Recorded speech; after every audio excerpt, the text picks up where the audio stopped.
कैसे हो? कल से मैं दुखी हूँ यार। कुछ भी कहो। कल मेरा फ़ोन टूटा। उसी दिन से कल से ही दुखी हूँ थोड़ा थोड़ा। क्या करें? किसी का भी फ़ोन टूटे या कुछ भी टूटे तो दुख तो होगा ही।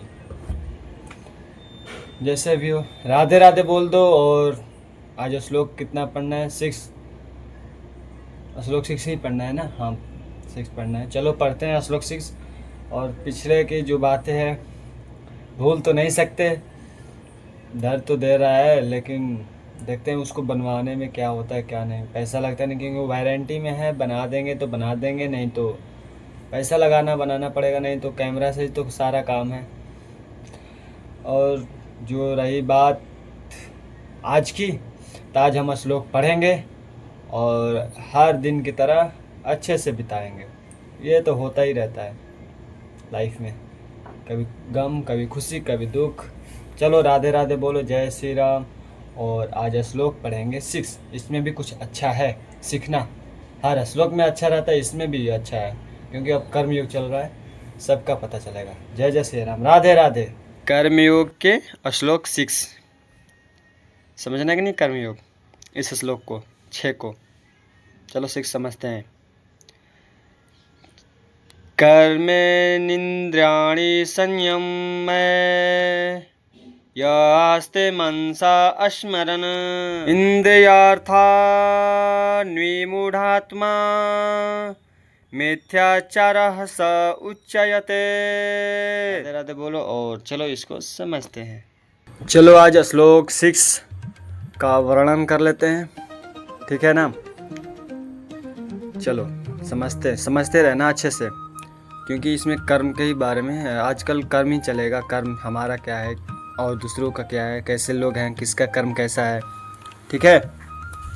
ओके, तो समझो इस श्लोक का अर्थ।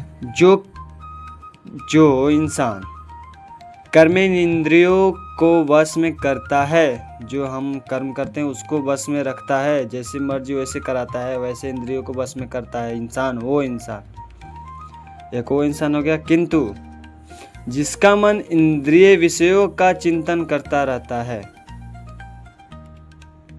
समझे? वैसे भी व्यक्ति हैं जिसका मन इंद्रियों के विषयों में चिंतन करता रहता है, वह निश्चित रूप से स्वयं को धोखा देता है और मिथ्याचारी कहलाता है। समझे नहीं? ये तो समझ गए ना, इंद्रियों को वश में करना। जो हमारे वश में कर लेता है, इंद्रियों को अपने वश में रखता है, जैसी मर्जी, जैसे कि अच्छे अच्छे काम कराना, कर्म करता है अपने से, अपने वश में रख के। और कोई होता है कि उसको समझता ही नहीं है। ये तो इतना समझ गया कि समझना। वैसे वैसे इंसान रहते हैं ना कि कृष्ण भावनामृत में रहते हैं, लेकिन वो दिखावा करते हैं, दिखावा के लोग। जैसे साधु भी, इतने भी कोई साधु जैसे होते हैं ना कि वो दिखाते रहते हैं और झूठ सच का वो सब लोगों से वो कराते हैं। एक योगी ऐसे होते हैं कि जो अपने आश्रम में रहकर विधि विधान से उस नियम का पालन करके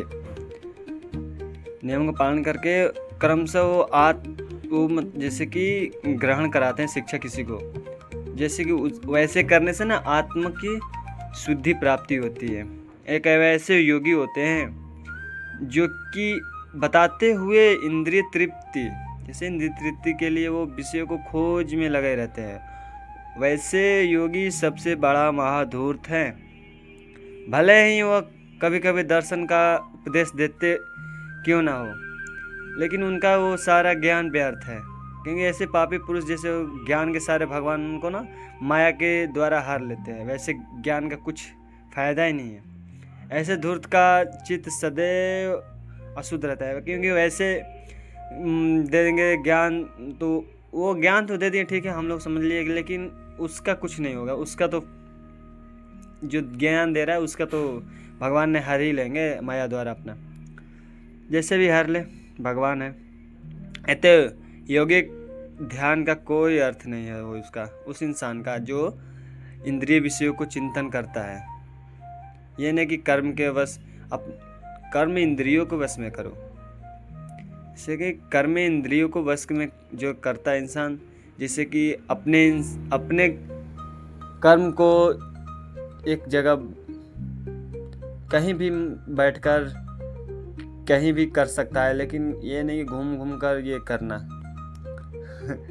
और जो ये सोचता है ना कि हम क्या बोलते हैं, इंद्रियों विषयों को चिंतन अपने वश में कर ले, तो वैसे इंसान को कभी नहीं सोचता। चलो इस श्लोक में यही है कि कैसे कर्म इंद्रियों को वश में कर सकता है कौन।